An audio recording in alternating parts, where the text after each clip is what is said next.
আজ মহাষ্টমী, দুর্গাপুজোর মহাষ্টমী বন্ধুরা। তো এই জন্য মিষ্টির দোকানের চেহারাটা দেখানোর জন্য ভিডিওটা করেছিলাম। আমিও গিয়েছিলাম মিষ্টি আনতে, খুঁজে খুঁজে এমন দোকানে গেলাম যে দোকানে ভিড় কম হবে। সেখানে গিয়েও দেখছি লাইন চলে এসছে একেবারে রাস্তার উপর, এত ভিড় হয়ে গেছে। স্বাভাবিক, অঞ্জলি বলে কথা, মহাষ্টমীর অঞ্জলি, সবাই এসছে মিষ্টি নিতে।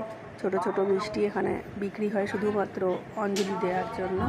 আর ভেতরে গিয়ে দেখি বাপরে বাপ, কি চেঁচামেচি, একেবারে গরমের মধ্যে সবাই আমাকে দাও, আমাকে দাও, আমাকে এত টাকার দাও, আমাকে এত টাকার দাও, এরকম বলছে। এখানে থরে থরে সকাল থেকে মিষ্টি সাজানো ছিল, এখন প্রায় শেষের পর্যায়ে। অঞ্জলি যখন শেষ হয়ে যাবে তখন দেখা যাবে মিষ্টি আর নেই মিষ্টির দোকানে।